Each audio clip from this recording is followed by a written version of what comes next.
Iain from RTO here. Welcome to Pick and Mix, and this week it is a trip down memory lane, which means we're going to have a look at the UK singles chart for this day, 7th of August 1978. So back in 1978 I was on my school holidays and it was a Monday.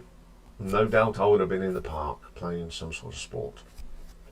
So if it's your birthday today, happy birthday. And if you was born on this day, you are Generation X.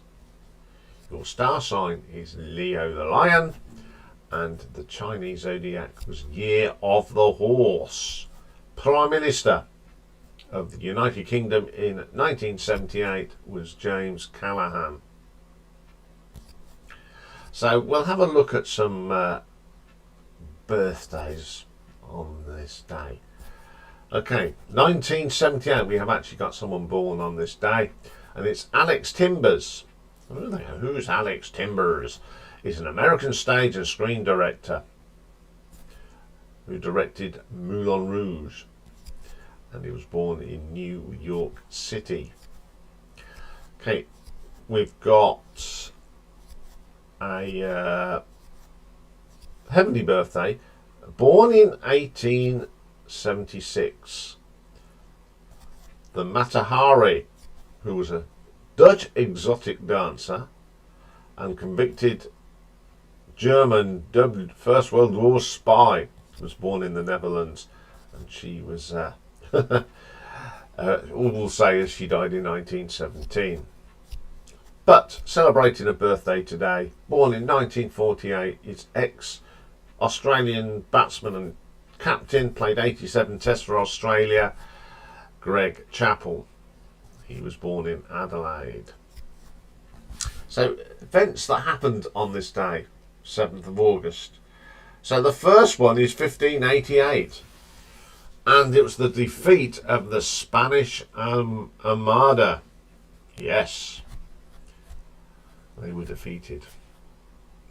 Okay, a bit of sports history now. Now, back in 1954, Roger Bannister beats Australians John Landy in the mile in the Empire Games in Vancouver, and it was the first 4-minute mile, of course.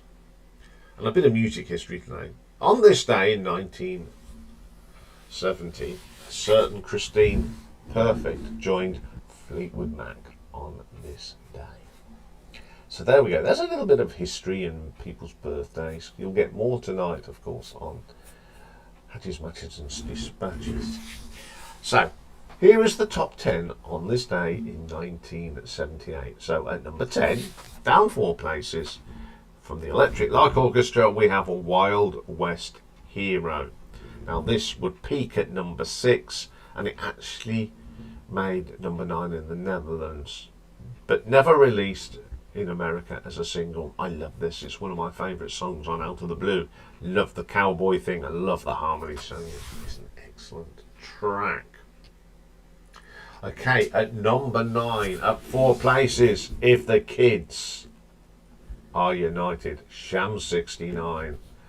This is where this single peaked in the UK. A classic punk song from Sham 69. I remember this as a kid, and everyone loved it, jumping around to this at school. Okay, at number 8, down 4 places, Dancing in the City, Marshall Hain. On its way down the charts, it reached number 3, but it was a big hit for them in Germany. It got to number 1, and in South Africa it managed number 43. Never released. I think in America it was re-released in 1987 when it got to number 81. So you have a good thing. I love this song. It's one of them songs, the first time you hear it, that little boom boom boom on the electric drums, we hadn't heard anything like that. So it's a pretty cool track. Okay, at number 7, up 4 places, Forever Autumn, Justin Hayward. This would peak at number 5. Got to number 3 in Ireland. It's an absolute classic from Jeff Wayne's War of the Worlds, of course. Brilliant song, sang by a brilliant singer. Okay, at number 6, we have a double A side, and it was up 4 places. Boney M, Rivers of Babylon, and Brown Girl in the Ring even. This was number 1 all over Europe, like the Rivers and Babylon. And then they re-released Brown Girl in the Ring. Got to number 30 in America.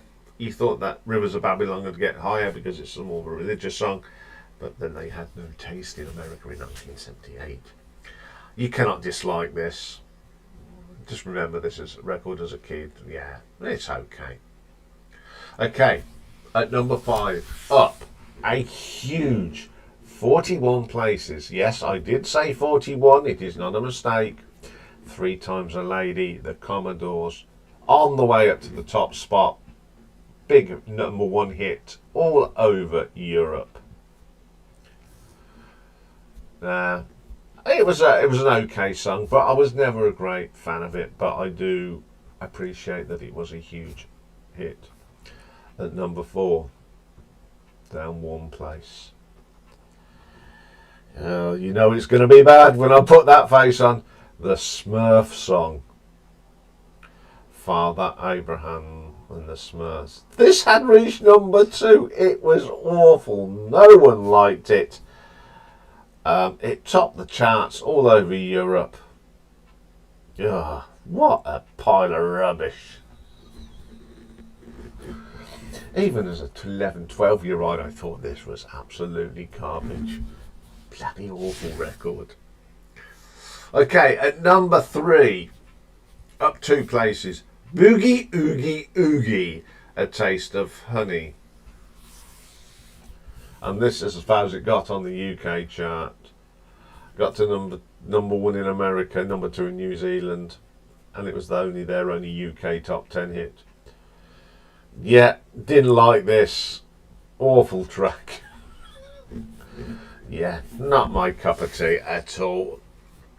At number 2, we have a non-mover, Substitute, and that's by Clout. This is where it would peak, but it was number 1 in Ireland, Germany, New Zealand, and their native South Africa, and even Zimbabwe. Classic song. I love this song. Being a band from South Africa in 1978 wasn't popular, but this is a brilliant song. It's a classic from 1978. So, at number 1, they've got a non-mover, and it has been at number 1. This was the 9th consecutive week. It's from Greece, and it is You're the One That I Want. John Travolta and Olivia Newton-John. Well, big number 1 hit all over the world, including the United States, Belgium, Germany, New Zealand, Australia. In Canada, it only got to number 2. Great track from Greece. Probably one of the best songs. I love the video to this.